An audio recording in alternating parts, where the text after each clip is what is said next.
SIR এর কাজে গিয়েছেন স্কুলের 2 স্থায়ী শিক্ষক। অন্য স্কুল থেকে অস্থায়ীভাবে শিক্ষক এনে চলছে স্কুলের পঠন পাঠন। এমনই ঘটনা পশ্চিম মেদিনীপুর জেলার চন্দ্রকোনা 1 নম্বর ব্লকের যাদবপুর প্রাথমিক বিদ্যালয়ের। গ্রামীণ এলাকার গুরুত্বপূর্ণ এই স্কুলের ছাত্রছাত্রীর সংখ্যা প্রায় 100-র উপরে। সামনেই পরীক্ষা, তবে এই পরীক্ষাতে ছাত্রছাত্রীদের যে কিছুটা হলেও ঘাটতি হবে তা মনে করছেন স্থানীয় বাসিন্দা। অনেক ছেনা তো কমে যাচ্ছে এখন, মাস্টার নাই বলে তো মারপিট করছে ছেনা।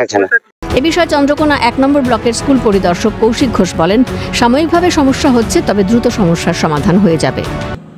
পড়াশোনা যাতে স্বাভাবিক থাকে সেই জন্য আমরা পাশের স্কুল থেকে একজন মাস্টারমশাইকে ডেপুট করেছি। মিড ডে মিল, সমস্ত গভর্নমেন্ট স্কিম, পড়াশোনা সব কিছুই অ্যাজ ইউজুয়ালভাবে চলছে এবং সব কিছুই স্মুথ। যে পরীক্ষা আছে, স্পোর্টসটা পিছিয়ে গেছে, এই এসআইআরকে সামনে রেখে স্পোর্টসটা আপাতত স্থগিত আছে, ওটা পরে ডেট জানানো হবে। আর পরীক্ষাটাও একটু এখনো পর্যন্ত ফাইনাল শিডিউলটা এখনো দেয়নি, পরীক্ষাটাও একটু ভোটের জন্য এখন এসআইআর চলছে, তার জন্য বিএলও ডিউটি নিয়েছেন স্যাররা, আমার কলিগ, তার জন্য হচ্ছে আমাকে একা আসতে হচ্ছে। 2 জন ছিল। আমি অন্য জায়গায় করছিলাম, আমাদের এসআই স্যারের নির্দেশে আমি এই স্কুলে এখন একটু অসুবিধা হচ্ছে, কিন্তু মেনটেন্স করে নিচ্ছি, খুব একটা তেমন। ঘটনায় নির্বাচন কমিশনকে খোঁচা ব্লক তৃণমূলের সভাপতি তথা পঞ্চায়েত সমিতির সহ সভাপতি সূর্যকান্ত দলুইয়ের।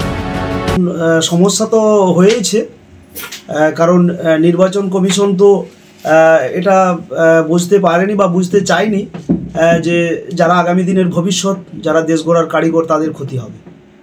তো স্বভাবতই ওনাদের পরিকল্পনাহীন কাজের জন্য এই ধরনের ঘটনা ঘটছে। তবে আমাদের যিনি স্কুল পরিদর্শক আছেন, উনি তৎপরতার সাথে অন্য স্কুল থেকে শিক্ষক এনে যাতে পড়াশোনা স্বাভাবিক থাকে তার চেষ্টা করেছেন।